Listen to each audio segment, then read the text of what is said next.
Welcome to Backstage Pass, Rockstar Pro's official podcast. This is your opportunity to go behind the scenes of Rockstar Pro and hear from the wrestlers themselves. Now here are your hosts, Mark Turner and Bork Torkleson. Welcome to Backstage Pass, episode 60.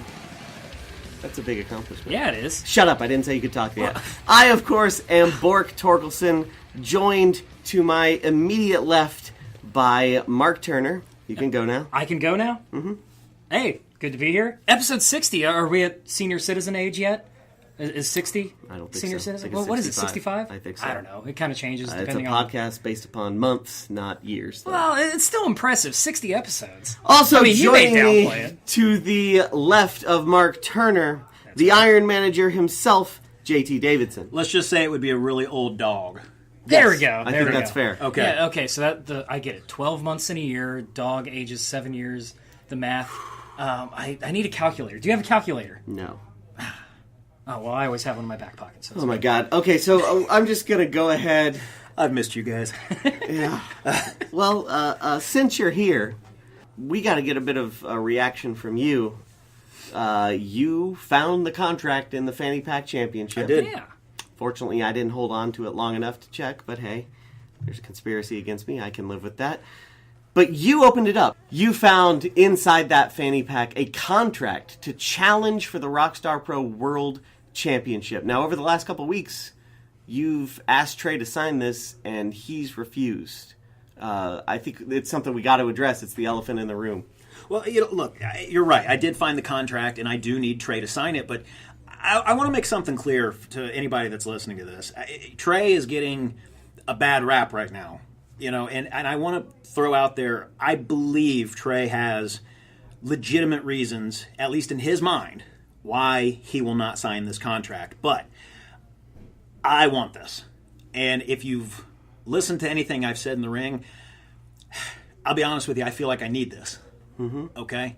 Earlier tonight I addressed the Rockstar Nation and Trey, and I said I am at the closing point of my wrestling career, but I have never won a world championship. Mm-hmm. I've never been able to hold that title above my head and fulfill that childhood dream that any wrestling fan has had. Yeah. If you're a wrestling fan, I said this the other day, but you had that paper belt, you had that toy belt, and you were a champion. Of course. Mm-hmm.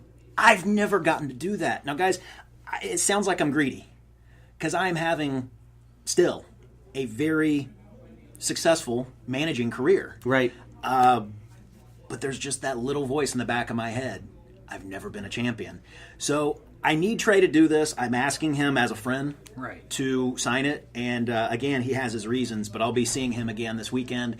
And hopefully he and I can have a one-on-one conversation and we can get this thing hashed out. I mean, it is throwing me off because you said it. If anybody deserves an opportunity, it's you. And especially with Trey Miguel and everything you've done for his career, you would think Trey would jump at the opportunity to give you a championship opportunity. It's just kind of throwing me off. He's been a fighting champion this whole time, but now he won't sign this contract. Look, Trey is a fighting champion, okay? And I want to make that very clear. Okay.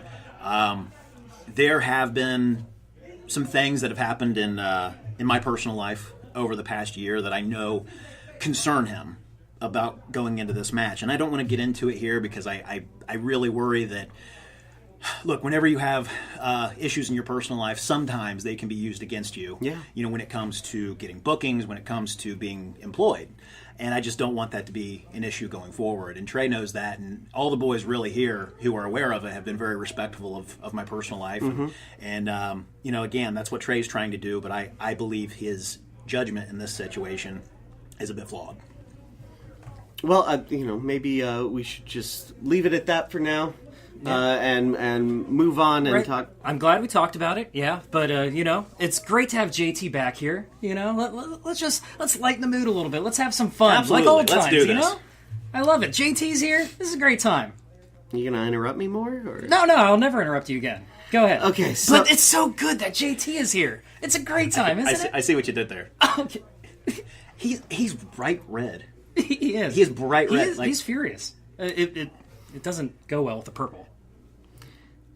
Last month at HorrorCore, Actually, it wasn't last month. It was at the beginning of this month at That is correct. HorrorCore. We had our annual event in which every match has a special stipulation. And we kick things off with a not-so-dark match where Babe picks the stipulation. Oh, man. And he picked the floor is lava, I guess, as a stipulation for the match between Ace Austin, Shakespeare, and KLD, Kevin Lee Davidson. Wait, first of all, Kevin Lee Davidson, he's not related to JT, No. right? Okay. I made that abundantly clear. Okay, just wanted to double check on that. But the floor is lava, I Yeah. guess. I guess it didn't apply to the referee, but I'm not sure. The referee wasn't a competitor in the match, Mark. Well, yeah, but I mean, I don't know. I saw people in the audience; they were trying to stand on their chairs. I wasn't sure all the rules. Well, I don't they're know. idiots. JT has something Well, to it was say. interesting because this was kind of an impromptu match, Yes, it you know, was. and there was no explanation behind the floor is lava. No. I was very impressed, with how quickly the competitors adapted to this. Right. But very quickly, so everybody understands it at home, basically this was a battle royal with two men. Right. Right? There you go. Yeah. If you got eliminated and both feet touched the floor, I mean, you lost the match. You know, so it was a different concept. I don't know that I've ever seen. It's the last... Yeah. 10 minutes of the Royal Rumble. Yeah, is, that's is right. what we just saw. So anyway, just so everybody has some context. Yeah, it was pretty fascinating. And another step got added at the end that KLD had to drive John Murray home at the end of the night. Oh man, what an honor! I mean, if he would, Oh, my if he'd have known God. that, did he know that beforehand? Maybe he lost on purpose because of that. I'm not sure. Do you think?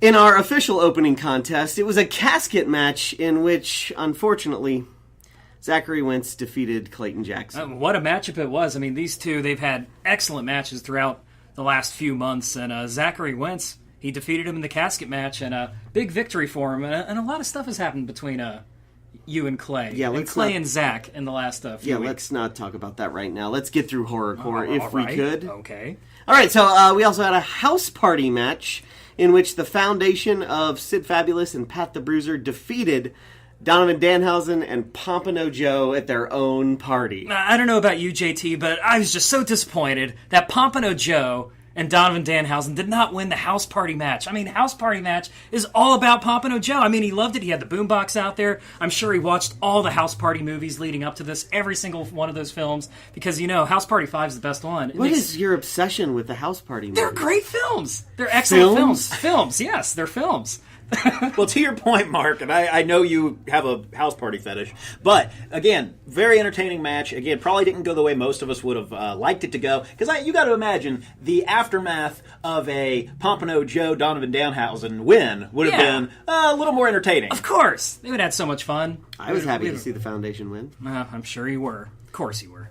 And after that matchup, we had a lights-out matchup where the Knight Riders of Aaron Williams, Dustin Reyes, and Alex Colon defeated the international friends of Kinetic Cole Radrick, Shigehiro Irie, and Craig West. I hated to see the international best friends come up short in that matchup. I love seeing the three of them come together for that matchup. This is the only time they've ever teamed together. What? They're best friends. What are you talking about? They're bringing all the countries together. I think the entire world could be at peace if these three keep teaming up. Are you serious? Yeah, they're internationally best friends. What color is Bringing the the sky in world your world? together. It's great. Well, nevertheless, the Knight Riders won that match. It's their specialty match. Yeah, They it are is. creatures of the night.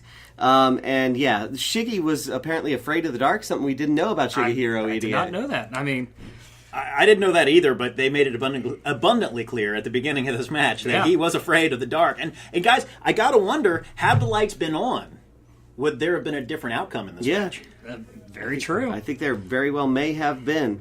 But I think another match where nobody expected the outcome we got Yes. was the David and Goliath match in which Nate Wings defeated Larry D. Larry D's first loss here at Rockstar I mean, Pro. I almost need to hear you say that again. Nate Wings defeated Larry D Yes. in a David and Goliath matchup. I mean, that was an absolute shocker. What a performance by Nate Wings. This one was a mind bender for me. Mm-hmm. Again, I mean, we talked for weeks, about this match and Nate Wing's motives, for coming out and challenging Larry D. And I made it very clear. I think Larry D is a scary individual. And I've been in that Absolutely he ring, is. Yeah. But again, Nate, he came out, he gave it everything. And at the end, he was the guy who got his arm raised. It was a huge victory for him. We've seen him build momentum since then. But let's talk about the next matchup. It was a finishers matchup in which the professional athlete John Murray defeated True Grit Bruce Gray Yeah, but he didn't do it alone, did he? Well, no, he didn't. I mean, Ron Mathis came back and tried to even the odds when the Foundation were coming into the ring and helping Bruce Gray try to defeat John Murray. Ron Mathis came back out, turned on the Foundation, and led to a John Murray victory. Yeah, it did. Some cracks in the Foundation there, Bork. Well, it always hurts me deep inside to see John Murray happy. Why?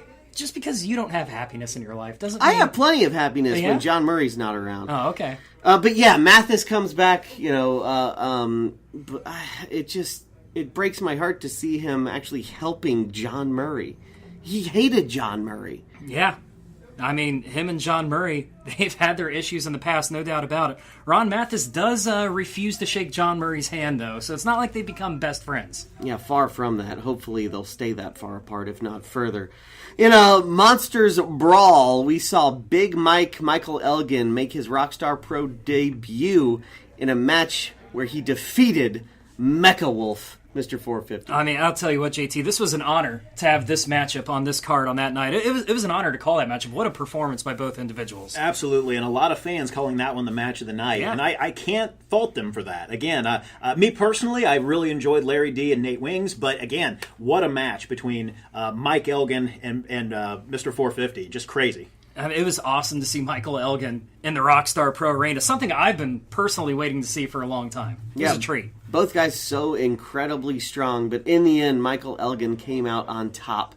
Additionally, we had a dog collar match in which Samantha Heights defeated Christy Janes. We really saw Samantha really kind of unleash a ferocity that we haven't seen in her before. Especially at the finish of the match. Yes. Again, Yes. wrapping that dog collar around the face of her opponent. Maybe a step too far. I don't know. You think? Again, she won the match. Yes. Every match has a stipulation. It was absolutely legal. But hey, that's we talked a little bit about the fact that this is typically the end of a feud type Right. match. Right. Which that's what these matches are for. But this was kind of a cold one. They started cold. They had no feud. I don't know that they've ever wrestled before. But again, Samantha, showing what she's made of when it comes to her vicious side. Yeah, but don't let that take anything away from Christy Janes. She was something to behold in the ring. It was great to see her show up at the Rockstar Pro Arena. I know this was a first ever women's dog collar match in Rockstar Pro history. If not, I don't recall ever seeing anyone anywhere, to be honest. Nobody's proven me wrong that it's the first one in history, so I'm going to keep going with that. There we go. And in our main event, it was a 2 out of 3 falls match between our Rockstar Pro World Champion Trey Miguel and Hot Fire Myron Reed, and Trey won that one 2 falls to 1. Yeah, I mean, these two, they've had so many great matches against one another in the past several months. And, this was 2 out of 3 falls, but essentially it kind of became a singles match because it was a double count-out outside the ring as they were brawling right in front of the commentation station. Yes. It essentially became a singles match, and Trey Miguel ended up with the victory, a huge victory and a great matchup. So after Horrorcore, Trey Miguel remains Rockstar Pro World Champion. Absolutely. But less than a week later, we had an amazing Amped Super Show. Yeah, we did. We really did. I mean, we saw all sorts of people return. We saw Myron Reed defeat MJF. Maxwell Jacob Friedman. What a matchup that was, and what a victory for Myron Reed. A huge win there. I don't understand why the Rockstar Nation hates Maxwell so much, but they do. Probably his attitude. I didn't ask for your opinion. In another match from that Super Show, Desmond Xavier defeated Clayton Jackson. And it wasn't enough to just defeat him in the ring. He had to get in his ear backstage. And, I'm not going to talk about that. He's always blaming Dez for all of his problems, It's not... Absolutely. But how great was it to see Dez back? That was awesome, wasn't it? I have fans corner me all the time here at Rockstar. When's Dez coming back? When's Dez coming back? Well, hey, you got Dez at the Super Show. So again, stop cornering me. There we go. In more action on that Super Show, OI4K in the incarnation of Shigehiro Irie and Dave Crist defeated the Dirty. Hey, it was fun to see Shigehiro Irie and Dave Crist team up. We don't see them team up too often. One of them lives in Japan, Mark. Well, yeah, I didn't say why, but yeah, we just don't see them team up too often. And it was a great matchup against the Dirty, no doubt about it. It was great to see OI4K back in Rockstar Pro. Yeah, and speaking of Japan, that's typically where Dave and Shigehiro team. So Right. this was a big treat for the American audience. So again, not something you see a lot of, and again, that's what these super shows are for. And speaking of treats, how about this? Billy Gunn made his way to the Rocsktar Pro Arena. I can't believe I'm still saying those words. Badass Billy Gunn was in the building. He had a matchup with Zachary Wentz, and what a victory it was for Zachary Wentz on that night. I never thought I would live to see the day where two grown men challenge one another to suck them while standing in the ring. Yeah, which one is better? Was it Suck It or Suck Me? Which one came across? Well, I gotta go with more? the classic. The original Suck It, I think, is leaps and bounds beyond Suck Me. No, Billy Gunn was quite thrown off by the Suck Me. He thought Zachary Wentz was doing it wrong, but he just had a different version of it. Maybe to avoid copyrights? I don't know. I guess Billy needs to subscribe to RockstarProNetwork.com. Absolutely. Hey, good plug. Hey, by the way, though, guys, how much bigger was Billy Oh, Gunn my gosh. than Zachary Wentz? Like, I see Zach. I see Zach every week. Zach's a good-sized kid, Yeah. Yeah. But standing next to Billy, and here's the thing. On TV, Billy never seemed Right. like he was the biggest guy. Right. I always talked about in the old days, when like Hogan didn't seem that huge, Right. But when you meet him in real life, he's like 6'8". Yeah. But I guess when giants are among giants, they seem normal. So Yeah, anyway, yeah. just random thought, but Just a massive dude in Right. great shape, In and great shape. again, in his mid-50s. can still go. That's Yeah. the amazing thing. At his age, the body he had, you wouldn't think it'd be of a man of that age. Incredible performance, but Zachary Wentz got the victory on that night. That he did. And speaking of Zachary Wentz, I guess we have to talk about this. Yeah.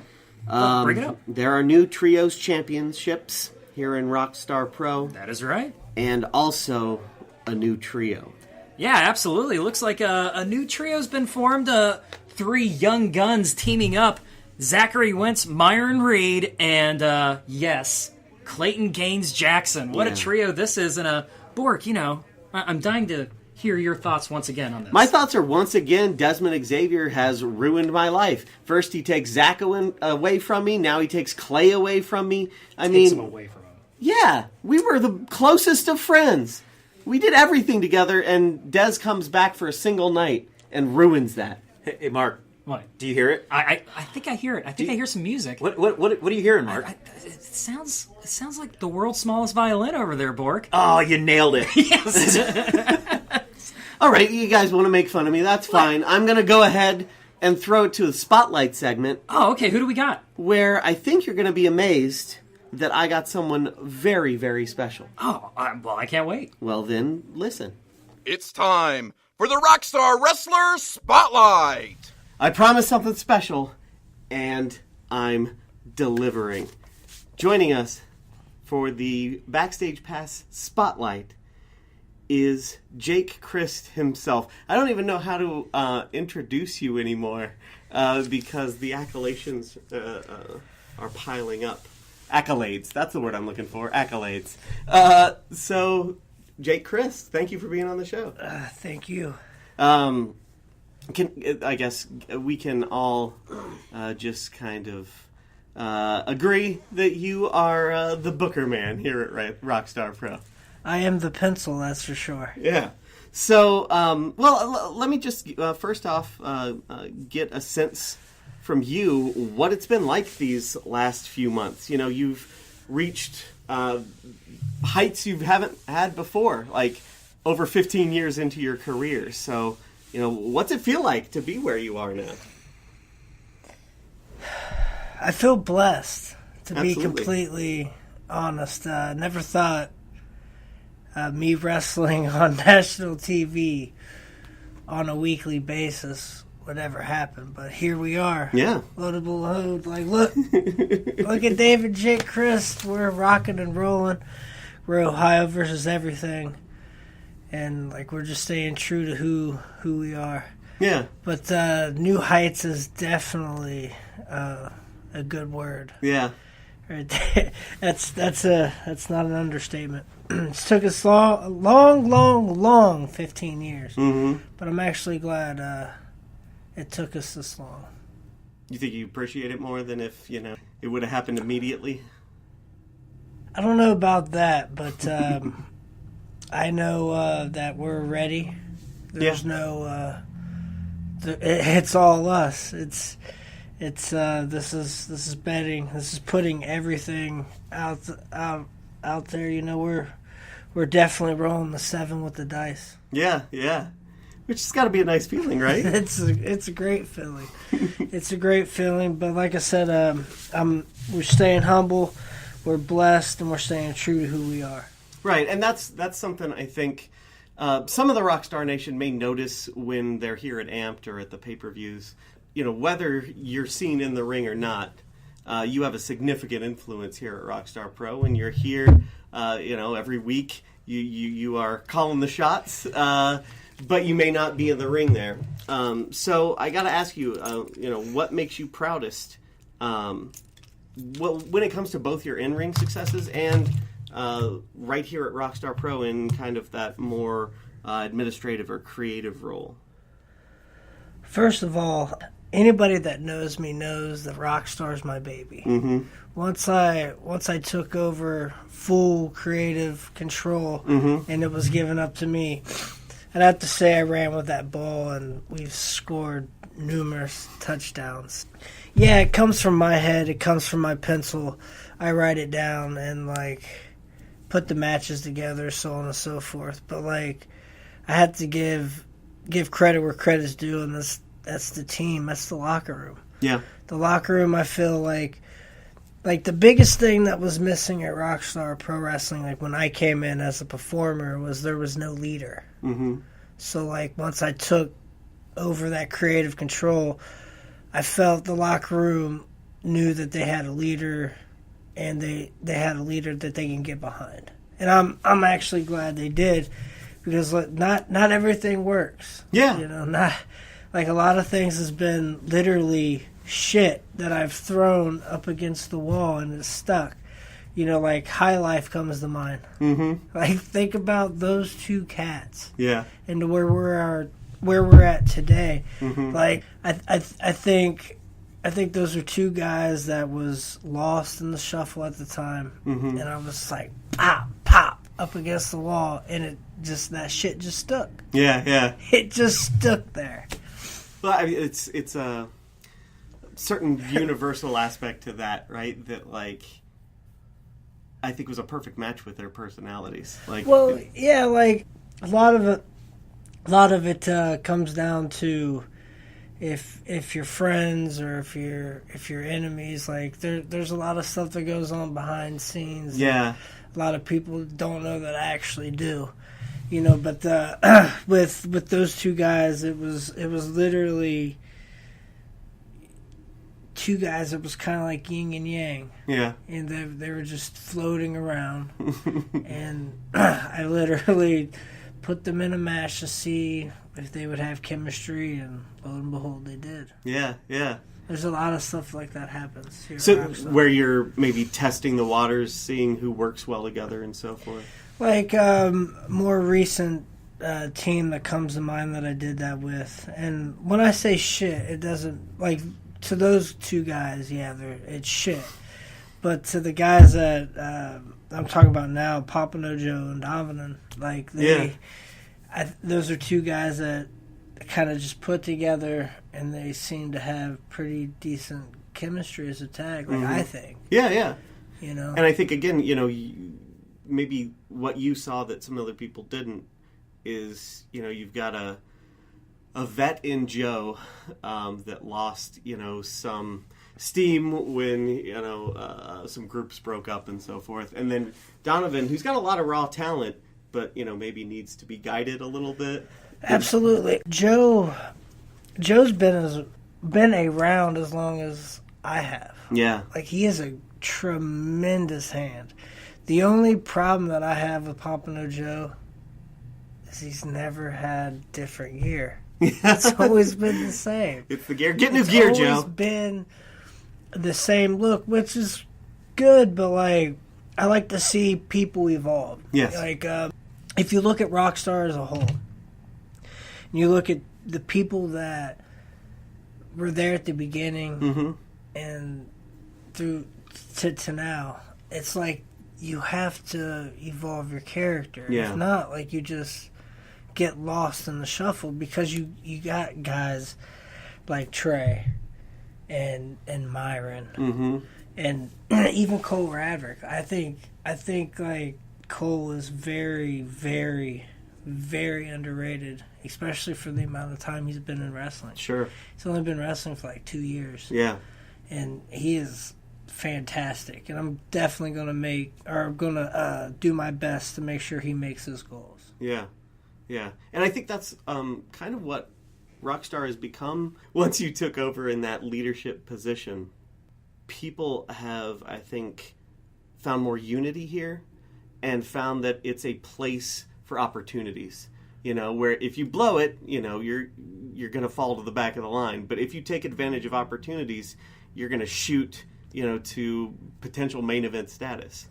Well, yeah, I mean, like it's all about me giving people opportunities, creating opportunities for people. And a lot of people they buckle under the pressure. Right. Like a guy that comes to mind earlier on was Beef Hammer. I said, "What's a beef hammer?" Yeah. I can't get your character. I don't get what you're trying to pull. Neither can the fans. And like I even went out there, Coach Jake, blah blah blah blah blah. Got him good. Right. And then it was one week. It was like, here's a microphone. Tell me who you are. Tell me what you want to become. And he dropped so many F-bombs and he just lost it. Just completely lost it on the microphone. And I said, yank. Yeah. Zoink.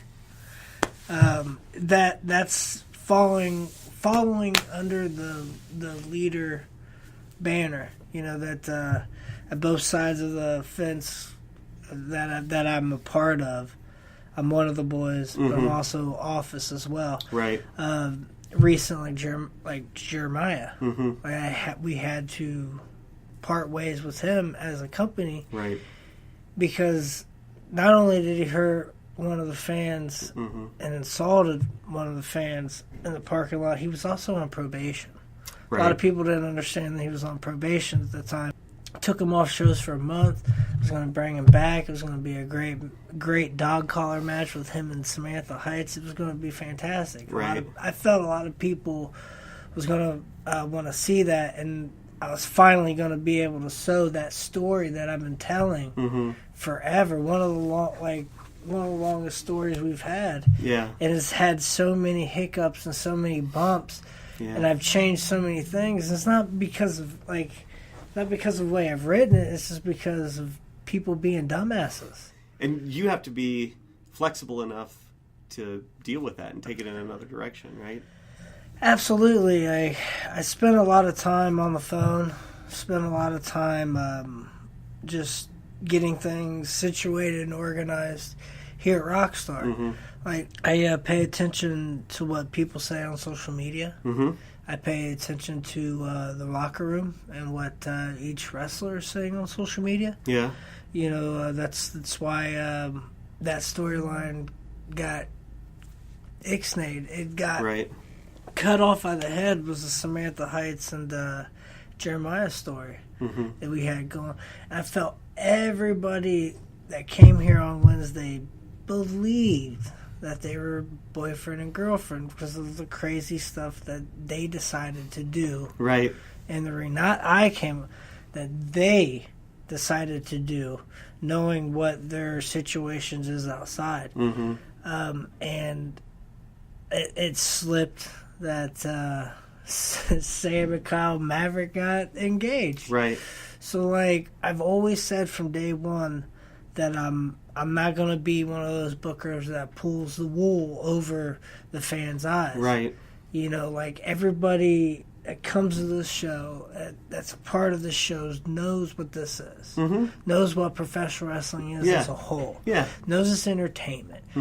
I'm just trying to create a awesome atmosphere and an awesome environment that the fans can enjoy and they can disconnect from their regular life, whatever it may be. Like, if they can't pay their electric bill or they can't put groceries on the table or whatever, and they decided to come bring the family to Rockstar Pro Wrestling, if we're that fortunate enough to be able to give them that entertainment, like, going to hit the ball out of the ballpark every single time. Yeah. At least we're going to give it our best effort. Yeah.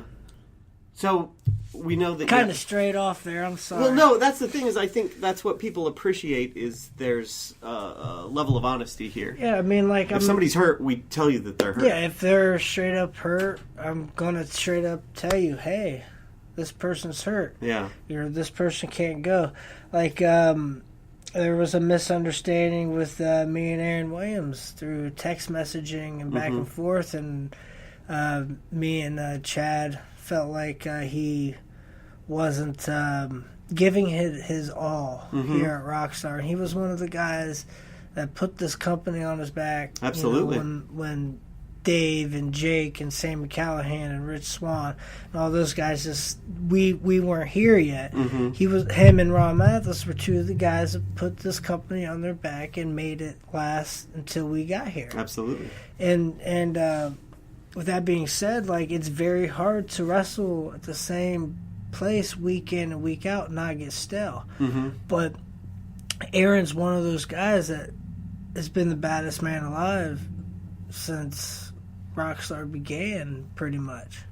Yeah, there was Cincinnati Shogun, right? And then it was the baddest man alive for the last 4 or 5 years, maybe, which is awesome. I think it's an awesome name and it suits him. Yeah. But, like, there was no evolving into the character, you know what I mean? And then it got to the point where me and Chad kind of felt like he wasn't giving it his all. We text messaged back and forth, and I think both of us misread the tone that we were speaking through text. So we didn't get the text right, I guess. So I got rid of him. I was like, well, we won't need you.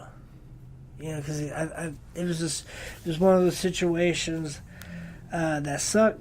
But then again, I'm on both sides of the fence. Yeah. I had to say, all right, don't worry about coming to Rockstar no more. And then I got to go next Thursday and look this man eye to eye at IWA Mid-South. That's what I was willing to do for the fans of Rockstar Pro Wrestling. It was like, if I feel like you're not performing at a high level here at Rockstar, I'll pull you off shows. Because the fans don't deserve that. Yeah. They're trying to escape their reality. And it's a competitive environment where, you have to earn your spot on the card and earn your keep. Continued presence there. Yeah. You got to earn your keep here at Rockstar. It's blood in, blood out, legit. Like, you got to, once you get to that level, though, I mean, think the person that comes to mind is Desmond Xavier. Yeah. A guy that came in, worked his ass off, and got everybody's respect, and he's one of my greatest friends right now. I love that guy so much. But like, he was one of those guys that just grew so fast and just shot off. But I told him, and I told anybody that listened, his first day here at Rockstar, I said, I'm going to make this kid. And that's exactly what I did. I pulled Sammy Callahan to the side. He just got back from developmental. He just got released or whatever, asked for his release. Right. And he gets a hold of me and says, my first match, I want it to be at Rockstar against you. Yeah. So that's one of those situations where the boys come to me and said, this is the match I want. So I said, okay. Now, how much does that mean to you to have, the respect of your fellow wrestler? It means the world to me, and it means that I perfected my craft and my art. Yeah. I'm an artist. Like, I look at Rockstar as me being an art teacher, and every single wrestler has a canvas in front of them. They're just painting their picture. So it's like, if you're trying to do a portrait of yourself and you're painting that portrait, like, I want to be over your shoulder. I said, well, maybe this line will look better here. Sure. Why don't you try this color here instead of like that's what I look at Rockstar as. Like I'm here to give you a good outline. I'm here to tell you what will work.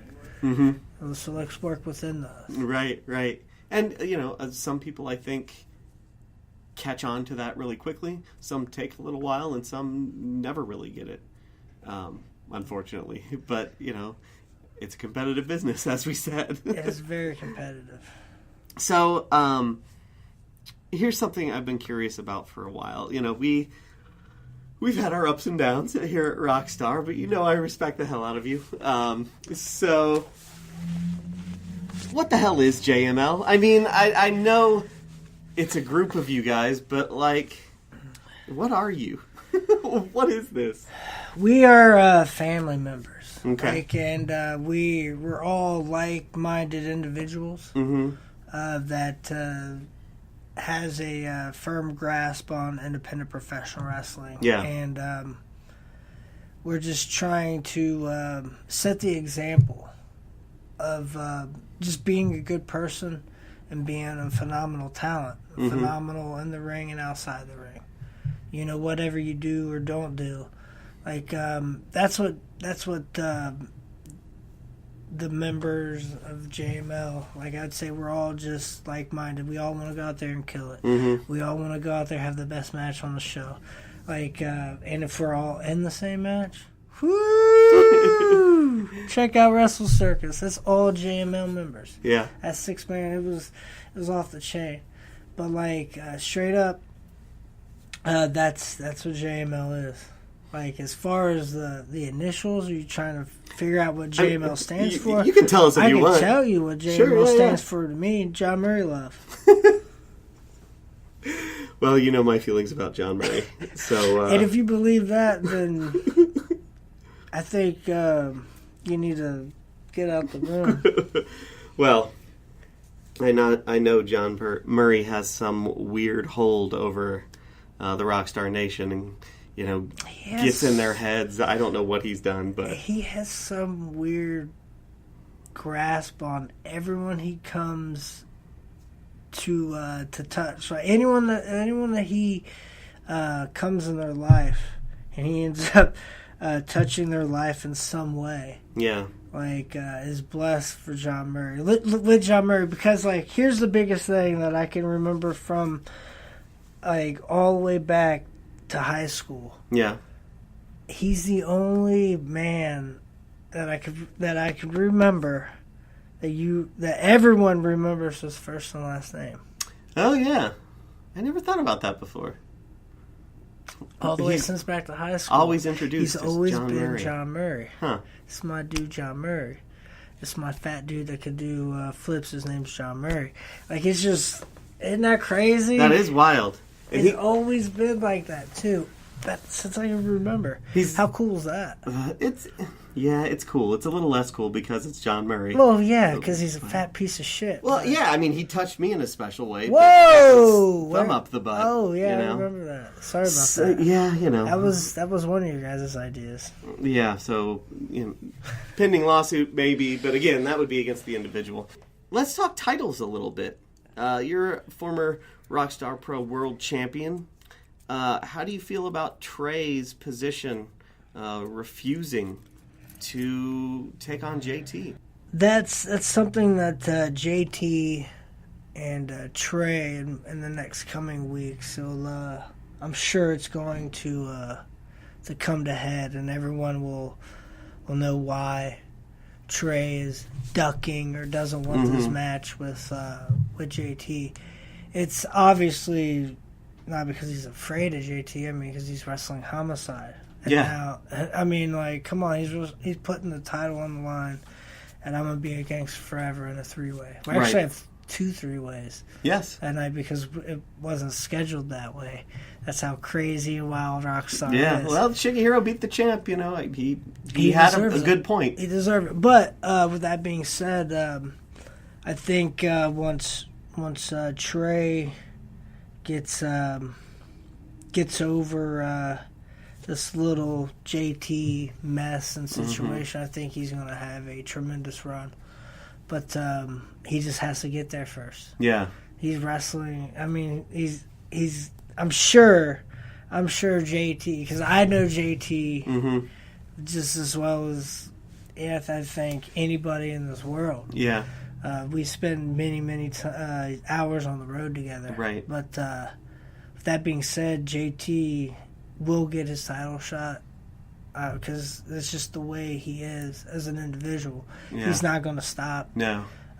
But also know Trey's reasoning behind it. Mm-hmm. So I'm torn. Sure. I totally want to see JT and Trey one-on-one. We have good relationships with both of them. Yeah, in some sort of capacity, but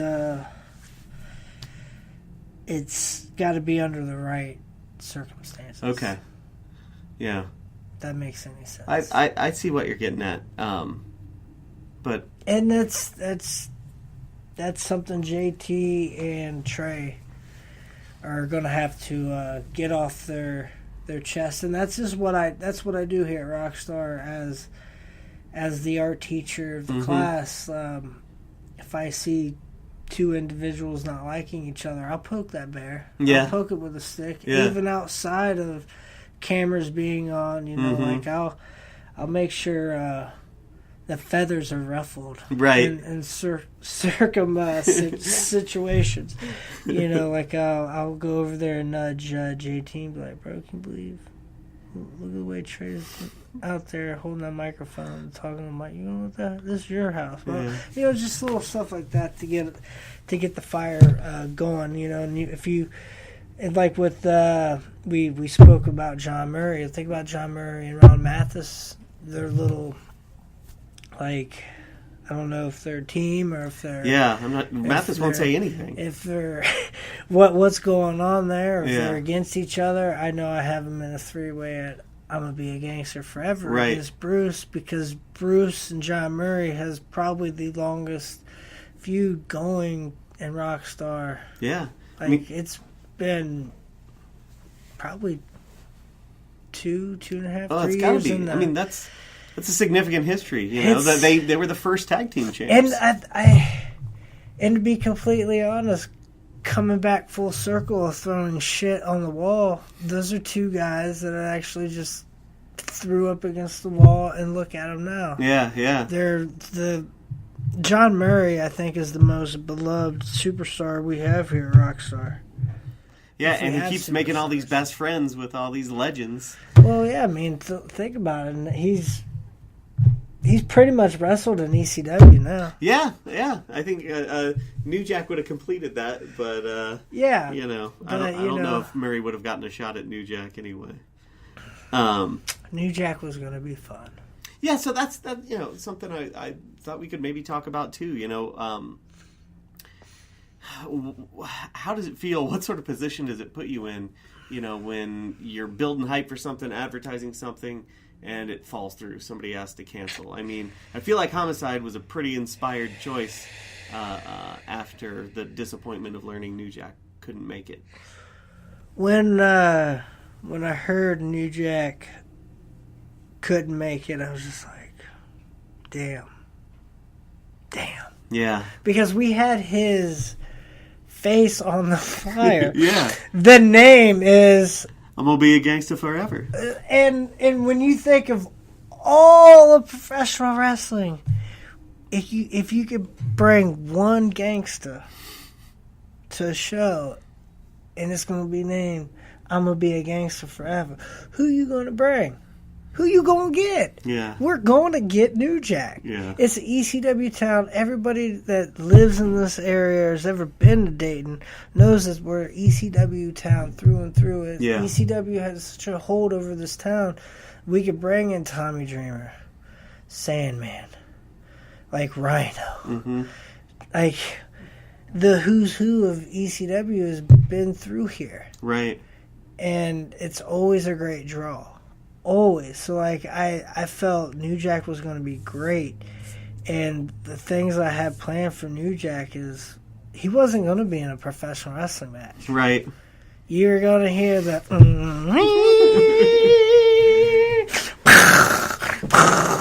kill, kill, kill, destruction. And I was gonna do that like 3 or 4 times during the course of the evening through the event, probably 2. But like, because he's one of those wrestlers where his like name is also a verb. He would come out and New Jack the shit out of the town, and that's what I was gonna have him do it like twice. It was gonna be great. But when I heard that, I instantly was like, Homicide. Yeah. If I can't get New Jack to come in here to New Jack the place, I'm gonna get Homicide to come in here and Homicide the place. Yeah. And I think, honestly, it was maybe a bit of a blessing in disguise because it turned into an incredible main event. Absolutely. An incredible main event, and then it turned into this 3-way now that I feel is going to be just phenomenal. Mm-hmm. But, yeah, like, I pulled a couple strings, and I made one phone call, and I talked to Homicide for probably about 30 minutes. Yeah. And then that's what a lot of people don't realize. I'm the booker, Rockstar, and I've actually like I don't think of the cards week to week or the pay-per-view to pay-per-view. Mm-hmm. They come to me. Yeah. Legit. They come to me, and that's when I grab my phone and it just. Legit, it's crazy how it does, how something like that happens. Inspiration strikes when it wants to. It does, yeah. And it strikes at all different times and days of the week and everything. But like, that's what a lot of people don't realize as a booker is I just don't write matches down. Mm-hmm. Just don't do that kind of things. I have to be on the phone, and either it's social media or actually getting hold of people physically or calling them or so on and so forth. Like, hey, that like of Homicide. Yeah. Like, hey man, New Jack isn't gonna come. Well, shit.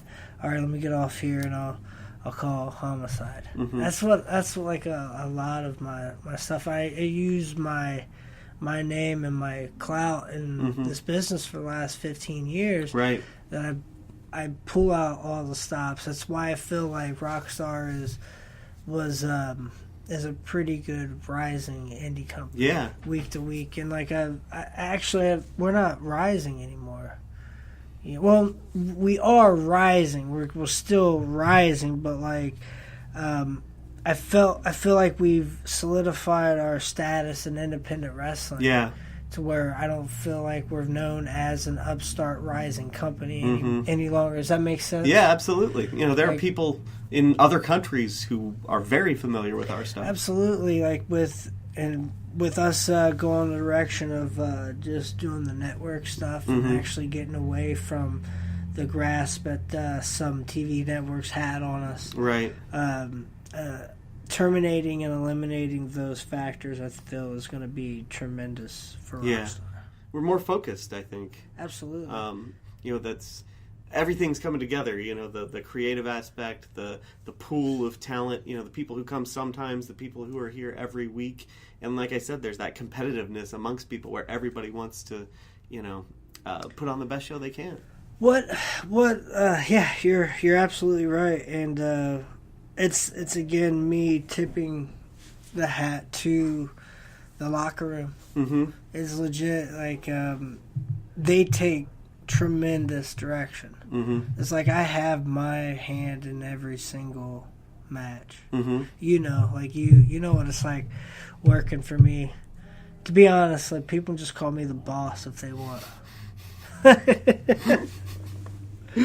Call me boss. But like from the person that sweeps the floors to Chad running the music to you guys doing commentary to the referees to the actual performers. I have my hands in every single thing Yeah.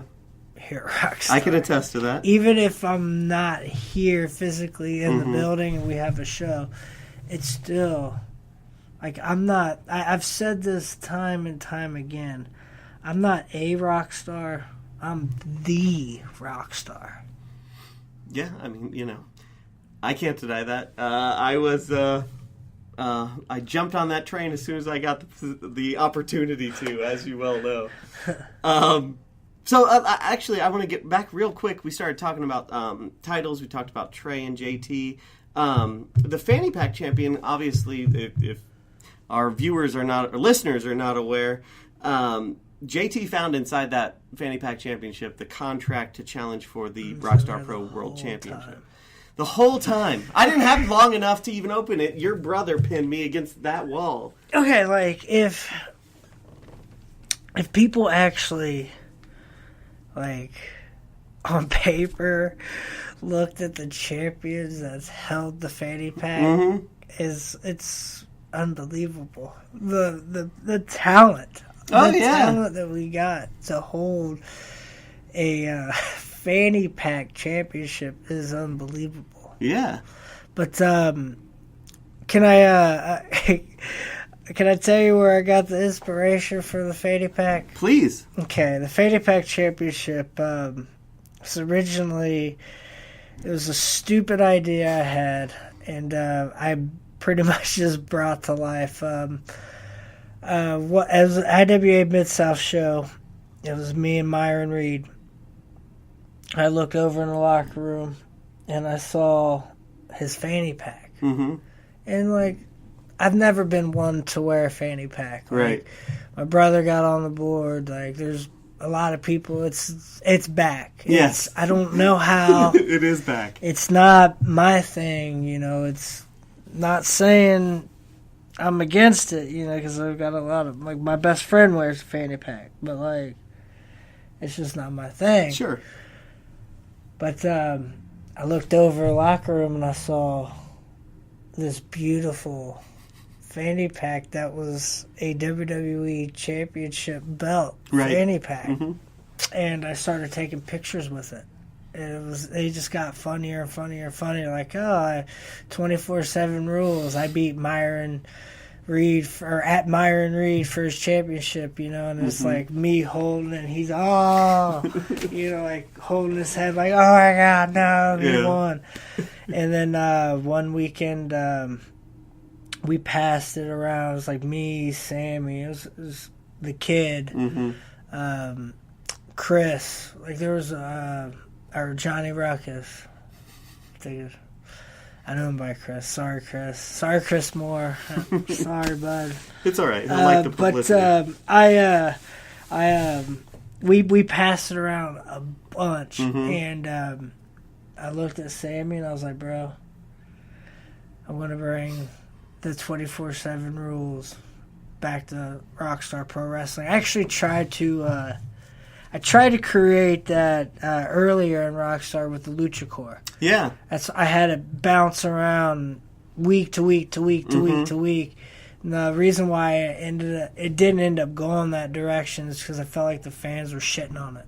So it was like I had to cut it out like I was an editor.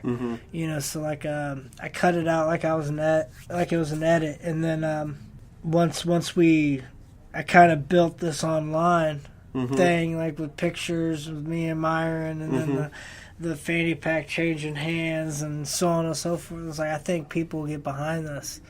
So we created the Rockstar Pro Fanny Pack Championship once we got rid of the Lucha Core. Right. So I was like trying to fill that void, like that. Not that there was, but like it just, I don't know. I think the fans kind of got used to seeing, the Lucha Core title here week to week. Yeah. So it was like I was trying to replace that. Right. And that's what I did with the 24/7 right. fanny pack. Well, now that it's been,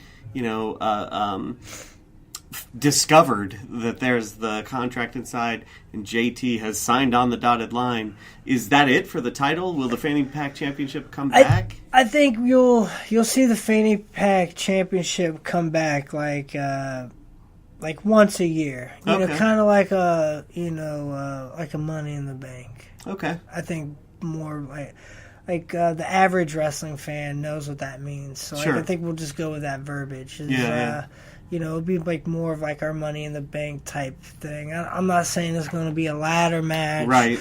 or anything like that. It will be some sort of crazy, match, or I might just have C-Dub walk out there and throw it over his shoulder again and Yeah. see whoever wants to come See get who it, come grabs gets it. So like, Will the opportunity stay the same? Will it always be for a shot it'll at always the be world title? for a shot at the world title. No, that won't be for the trios or anything like that. It will be only for the Rockstar Pro world title. Okay. And that's a perfect segue into a discussion of these new trios championships debuting, just a couple hours from now, potentially. Why this direction? Why the trios? Well, I'll be completely honest with you on the trios thing. Is Dave and I and Sammy have pretty much, I could say Dave and I, not Sammy. He is, now I feel like we're making 6-mans and trio teams. Something awesome. Like we're the pioneers of it. Like we have the formula. Mm-hmm. And anyone that's inside wrestling knows exactly what that means. Sure. And it's amazing. Yeah. And Sammy and I came up with that at his apartment in New Jersey, and it was just taking ideas, bouncing off each other. But with that being said, trios, I think, like Dave and I built our career on multi-man matches. Right. So it was, with the trios, like a lot of fans, or maybe it was just one fan, I'm not going to say a lot, when we first announced that we were getting trio belts, like one fan I remember was very pissed off, yelling, "Oh, you guys always do what Ring of Honor does." To be completely honest, like I don't watch wrestling on TV. Mm-hmm. Like I don't even watch myself on TV. Yeah. Like how that's very weird. It's I unusual. know it's Yeah. very unusual, but like I've lived it. I know if it's good or bad. Like I don't need to watch it. Like Okay. I know it's good. Right. So like that being said, like I don't watch wrestling on TV. So saying that we ripped off another company is crazy. I didn't even know they had Right. trio championships, and I guarantee you it's not the same rules as mine. Right. Like I don't know if there's any trios division that has the rules that I have in place and the ideas that I Right. have for the trios championships is just I feel is innovative. Yeah. Well, let's talk about those rules a little bit. No countouts in trios matches. No tags necessary. So that's the luchador style. No DQs. You can win by pinfall or submission. So it sounds like a bit of, controlled chaos. There's a little bit of luchador in there, but there's a little bit of tag team stuff in there. It's an interesting combo, and I think there are the rules for it, right? The captain of the trio team is determined by whoever gets the pinfall in which they win those titles. Only the captain can make matches or decisions for that trio. Because he's the captain, right? It makes perfect sense. He runs the show. He completely runs the show, and I think that's what I'm looking forward to most with the trios championships. Not only are they really cool looking, but I just to have the plot of and the rules set and determining the captain, and down to. Even like I'm encouraging fighting within. Sure, because captains can be challenged for their captain's belt. Exactly, but as the members, you can only do it once. Right. You can only do it once. Like if you're the trios tag, and you feel like you can run the trios team better, and you challenge the captain, and you lose, you can only do it once. Right. During the whole reign that you're trios. Right. So then if you, it can get down to the scenario of it being a three-way. You know, where both decide that they can run the team better, and then nobody, wins. Say the captain wins, so the captain's the captain. Sure. So the titles can only be lost depending on who gets pinned. So there can be 6-man matches where all 3 members of the trio are in. The captain can defend his title in singles matches, and then the other 2 are basically a tag team, right? Yeah, with the captain running the show, I like to say, to be the captain, you got to beat the captain. Sure, yeah. Or to go down to to running the trios, he can decide, okay, I'm gonna make this match a singles match, and it'll be for the trios belt, not just for the captain's belt. For it all can 3 be for titles. the trios. Yeah. It can be just for the captains. He could have the tag defend the trios, or he can have the tag defend the tag. So the captain has all the power. Has all the control. And that's what I'm trying to create. And you want that friction. You want that, that chaos to be seen on TV. I want that friction. If me, Dave, and Sammy, we know who would be running, we know who the tag would be, and everything would be fine. But with the Night Riders, I'm not for sure. Right. Aaron could run it awesome. Dustin could run it amazingly. He runs the online stuff. It's awesome. Yeah. And then you got Alice Cologne that I feel like has a death wish. Yeah, he's kind of the wild card there. So who would Dustin and Alex be the tag team, or would Aaron jump in Aaron? there, yeah. I don't know. Yeah. And think about just last week, Zach, Clay, and Myron all got together. Don't get me wrong, all 3 of those guys are incredible athletes, but they're also 3 very big egos. What if they be the first trio champions? What if they become the first trio champions? And who would fall under the tag? Who would fall under the captain? Yeah. Because, Zachary's held the world title. Right. So, that's just, I feel that just creating drama, and I think that's what's going to sell. Yeah. And I don't think Ring of Honor is doing stuff like that. I don't think there's companies that's doing. But then again, I'm not for sure because it's impossible to watch everything to begin with. Because I don't watch it. Right. This is something that came to me and was just like, damn, I would love to do this. Yeah, it's a unique take on the idea of a 3-man team. We're used to seeing, I think, those of us who've watched wrestling for a while are used to the notion of a stable or a team, but to have that kind of built-in tension, that's what drives story. That's off the bat. Yeah. That I want the one person in the tag to get frustrated and challenge the captain. Yeah. Because then again, you figure out what falls into place and who's running the show. That's what I feel like it's going to be great for the trios. Yeah, And I can't wait. I can't wait until the fans see the actual titles, and I can't wait until we actually get rock and rolling, which will probably be the Wednesday after Imma Be a Gangsta Forever. Yeah. Is probably when I'm going to crown the first trios. Excellent. Champions. You heard it here first. Yeah, that's something very exciting to look forward to. Speaking of Imma Be a Gangsta Forever, let's take a quick look at the announced matches so far. And obviously we know the main event's going to be incredible, right? We all know it's going to be incredible, absolutely. So is there something else in that lineup on that card that has really captured your attention? Something that seems really intriguing to you, or that you're looking forward to watching? I'm actually looking forward to the Matt Tremont H2O team versus the Rockstar Somebody's team. going to get retired. And someone's gonna get retired. There's a lot of talk on Tremont for it being his last,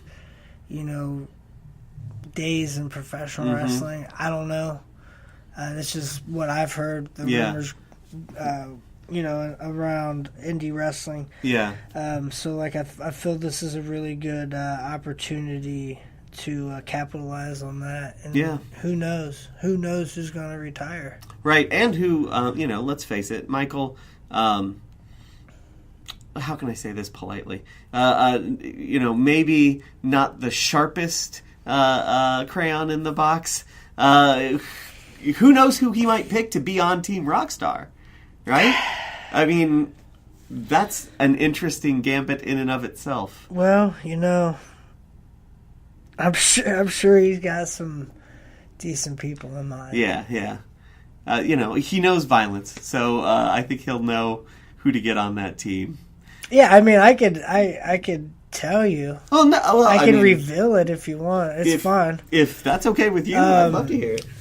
Team Rockstar is going to be Miguel, Eric Ryan, and Ganger. Oh, shit. Okay. And what will probably end up being Ganger's final Rockstar Pro match. Yeah. Win or lose, his health, Sure. One of the situations of being on both sides of the fence sucks. Yeah. Because I'm one of the boys and I understand what it's like for him to want to perform, and he feels that he's at 100%. But I feel when it comes to Ganger, if he can remember why he's pissed off at me 10 years, 15 years from now, I'll take it as a win. Sure. Yeah, I think there's a lot of risk taking, but there's some risks we just can't take when it comes to safety. Also, I'm also looking forward to Cole versus Larry D. Yeah. I think that's going to be awesome. In a street fight. And, that's... I like seeing Cole get his ass kicked. I mean, who doesn't? Come on. And another match that hasn't been announced that I'll announce here. Okay. I'm looking forward to Ace Austin versus Nate Wings. Oh, hell yeah. I think that's going to be really cool. Definitely. And then that three-way is going to be awesome. Both three ways, I'd say. Oh, yeah, did I say? Both, well, we've already talked about the main event. Yeah, I thought we would talk about Bruce, Mathis, and John Mayer. Sure. I like you said, so much history there. A lot of history there and a lot of story there. I know there were some fans that were pretty mad about the last pay-per-view, Horrorcore not being story-driven. And if you actually look at the show, it was more story-driven than I've had shows be ever. Yeah, I thought they were great stories too, and I just don't understand why a couple of those fans weren't happy with it. To me, I feel like patience is a virtue, particularly in wrestling. And to me, I look at Horrorcore and the Super Show that followed it as one big event. Absolutely, when you see it that way, Horrorcore. I'm glad you brought that up, because when it came to me and I wrote it down, when I wrote shows never come to me as in twos. Yeah, it's always in ones. Yeah, this is one show, but it was funny that you said that, because I wrote those shows of part 1 and part 2. Oh, okay, yeah. In my notes, it's Horrorcore part 1 and part 2. I just didn't want to promote it as that. So right. On when Wednesday cards shape up to be iPPV caliber, I like to announce a super show. Yeah. Just something about a Wednesday super show. Yeah. Super show. And the nice thing is that they're rare enough. I mean, we don't have super shows very often. I feel that when we do, they come probably, once every 3-4 months. Yeah, maybe at the less most. than That's But the thing is, they always feel special, I feel like they do too, and when they get written down, and I see it on paper, it's wow, this is special. Yeah, that's what I love as a creator of Rockstar Pro Wrestling. That's what I get most out of it, is that joy. Yeah, and what I found out most as a writer and the creator and the art teacher is when you think, okay, that this is going to be a great show, yeah, it ends up being a pretty good show. It's the ones that you don't expect. Yeah. Those are the ones that when I step back and I look, it's like everything's worthwhile. Yeah. The not only being a part of the show or writing the show or like getting a hold of all the guys to make sure everybody's good to go. Because I mean, it's hard. Yeah. It is hard to run a weekly show at this level. Yeah. At this level. Yeah. Like, it's hard. And like I said, I tip my hat to the Rockstar Pro locker room because, like, those that wants a story knows that it's going to be a while for you to get the story because I have a rule of 3. Right. Like, I will not do more than 3 stories at a time. But the way I write it and the way it all forms together, think of it as like tree roots. It's all going to come together. You may not see what's underground. You may just see this tree that's above ground, Right. but just know there's all those stories are like they're thousands and hundreds of miles away, but like they're coming to form this big tree that's sticking out of the ground. That's known as Rockstar Pro Wrestling. Yeah. I think that's a great analogy. So I've kept you here for nearly an hour now. Hey, we can keep rock and rolling as long as you want. Well, I know. I think. Well, I don't know, We but I probably do think got to get we've right got in the stuff show, coming right? up fairly soon. But a final It's question. been a great then. time. Well, thank you. I appreciate that. Where do you see yourself, OI4K or OVE, and Rockstar, in, let's say, the next 5 years? Top of the game. Yeah? Straight up top of the game. Yeah.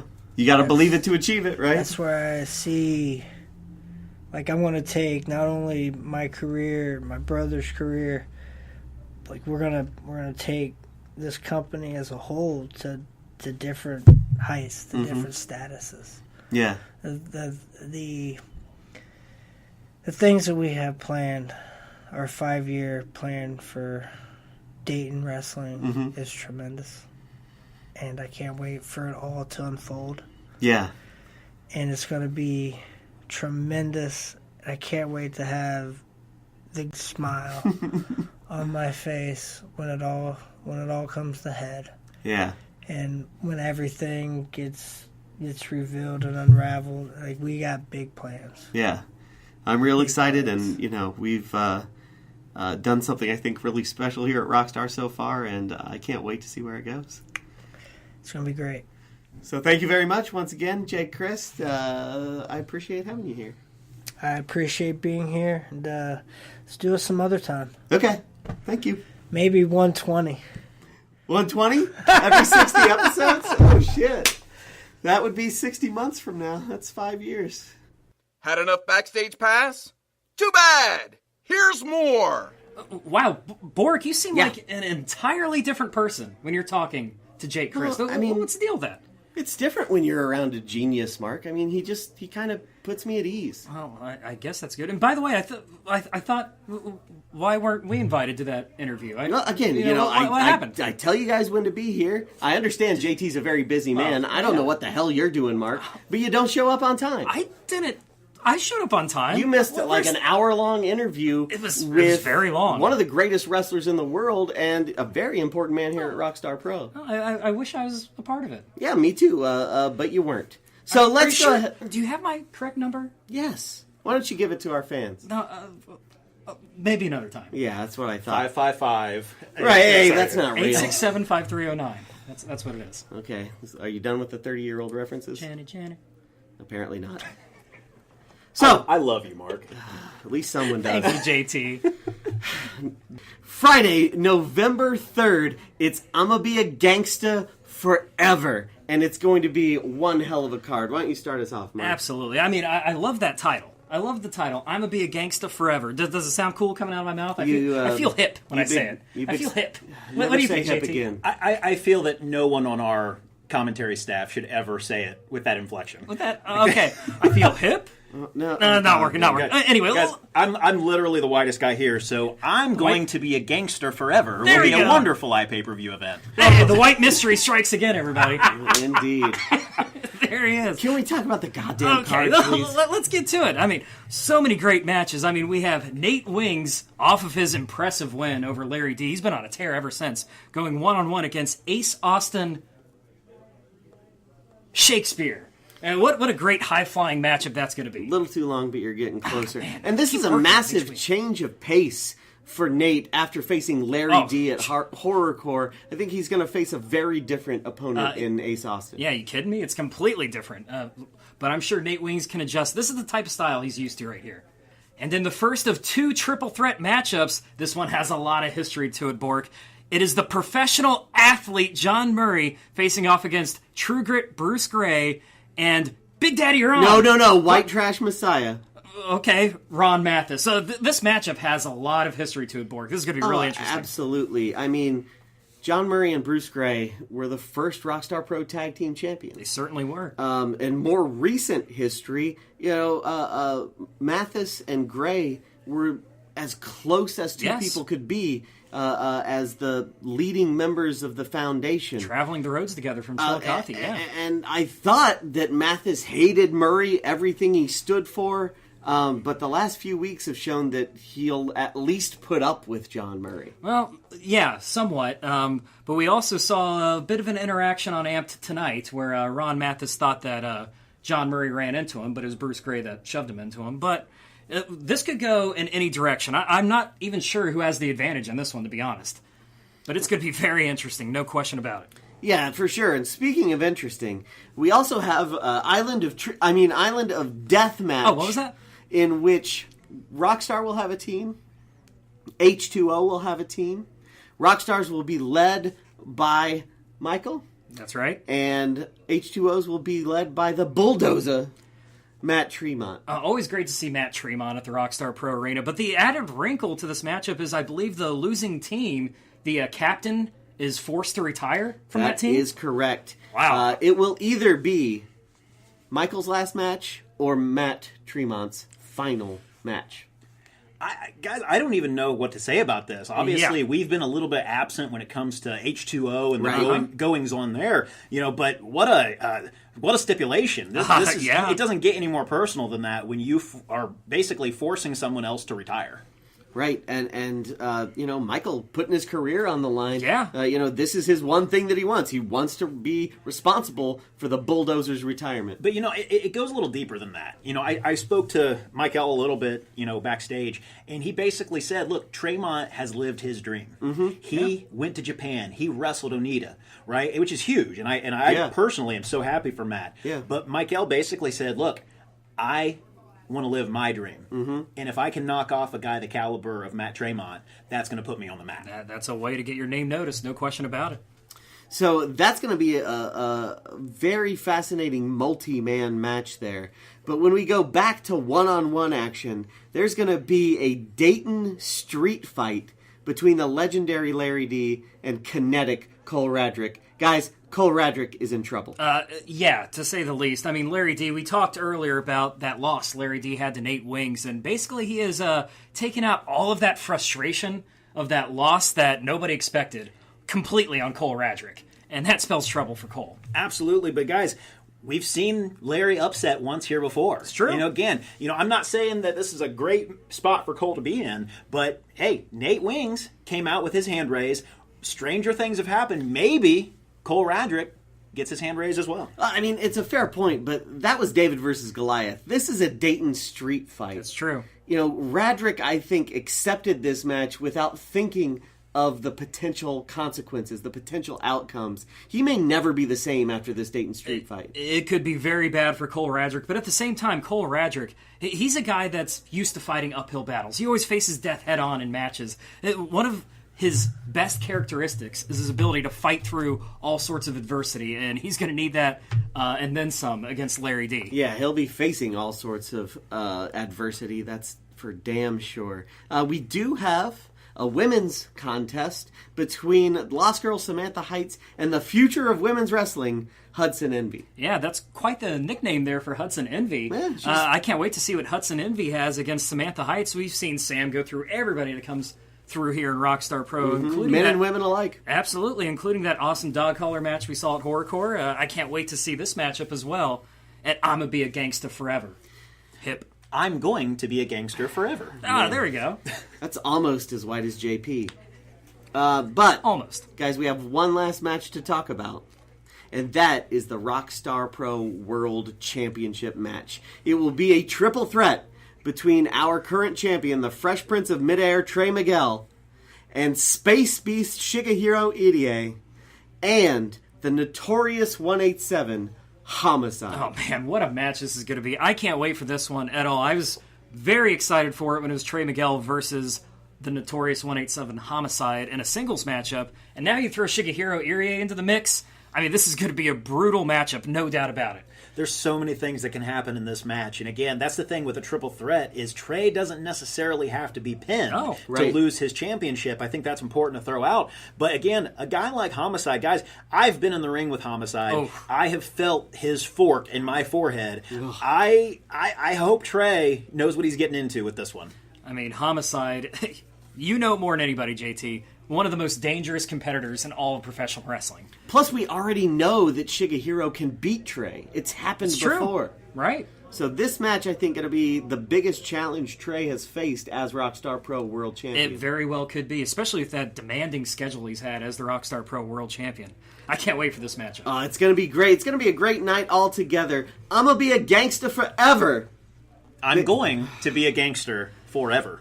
I'm going to be a gangsta forever? Friday, November 3rd, here at Rocsktar Pro Arena, 1106 East 3rd Street in beautiful downtown Dayton, Ohio. Doors open at 7. First bell is 7:30, and there are still front row seats available for only $20. Email rpfrontrow@gmail.com to reserve your tickets. Well, there you go. I can't wait for it. Buy those tickets. I'm hip, right, Bork? I'm hip. I'm going to be a gangster forever. Do you even listen to Stitches? Stitches? No. What are Stitches? No, I didn't get in an accident. Lilo and Stitches? Oh my God. Yeah, I love that movie. That's a good one. All right, I'm out. Where are you going? Bork? Bork? Bork, come back. All right, White Mystery, it's just me and you. All right, well, for Bork Torkleson. And Mark Turner. And JT Davidson. We're out of here.